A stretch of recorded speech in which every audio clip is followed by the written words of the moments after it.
Მთელი მეფეების და დედოფლების 5 ისტორიულ კოსტიუმს პირვანდელი სახე დაუბრუნდება დავით ბეჟუაშვილის განათლების ფონდის და კულტურის სამინისტროს მხარდაჭერით უნიკალურ ექსპონატებს რამდენიმე თვიანი სარესტავრაციო სამუშაოები ჩაუტარდა.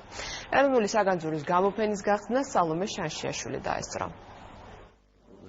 ქართული სამეფო ოჯახების წევრების 5 ეროვნულ კოსტიუმს საბჭოთა პერიოდში დამაგრებული ბუტაფორიის ნაცვლად ისევ ოქრო, ვერცხლი, მარგალიტი, იაგუნდი, ლალი, ძვირფასი და კეთილშობილი ქვები ამშვენებს.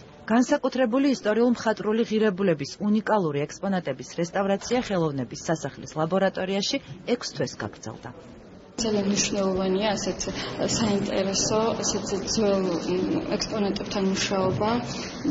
სირთულეს წარმოადგენდა ის, რომ არის ქსოვილები ძველი და ცოტა სართულთა და ფაქისადზე ვიწერდა მათთან მუშაობა. სამეცნიეროებიც იყო საჭირო იმაზე, თუ რა თავდაპირველად რა გამოიყენებოდა იმ ბუტაფორიების ნაცვლად და ეს ყველაფერი საინტერესოც იყო. 4000-ზე მეტი წვრილი და მსხვილი მარგალიტი, 150 ვერცხლის და 100 მოოქრული ბალთაა გამოყენებული სოლიკო ვირსალაძის მიერ ვარძიის ფრესკის მიხედვით აღდგენილ თამარის კაბაზე. მე-19 საუკუნეში შეკერილი თეკლე დედოფლის კოსტიუმი ფილმიდან გიორგი ისაკაძე, რომელიც განადგურების პირას იყო, ასევე რესტავრირებულია. უნიკალურ ექსპონატს აღუდგინეს ქსოვილის საფუძველი და 3000-ზე მეტი დაკარგული დეტალი დაუბრუნეს. პრაქტიკულად შეუძლებელი შეძლეს რესტავრატორებმა ძალიან ძიმე მდგომარეობაში ყოფი ექსპონატები აღადგინეს.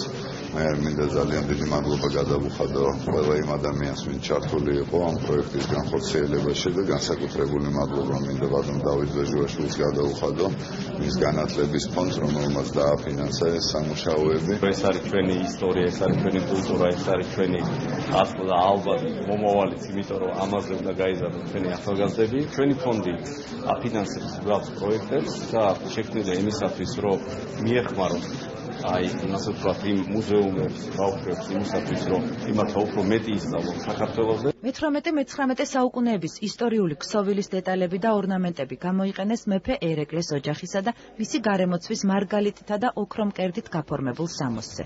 ხელოვნების სასახლეში დამთვალიერებელი უნიკალურ კოსტიუმებთან ერთად მე-19 საუკუნის გამოყენებითი ხელოვნების ნიმუშს, თეთრ ბუხარსაც იხილავს.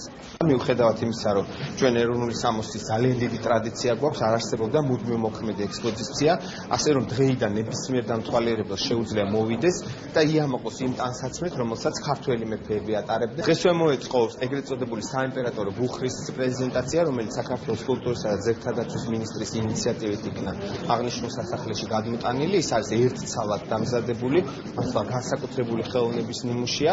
ეროვნული საგანძურის ექსპონირებისა და დაცვისთვის ხელოვნების სასახლის საგამოფენო დარბაზებში დამონტაჟდა თანამედროვე განათება, მომზადდა სპეციალური კლიმატ კონტროლით აღჭურვილი ვიტრინები. უნიკალური ექსპონატების ნახვა საგამოფენო დღეებში 17-დან 20 საათამდეა შესაძლებელი.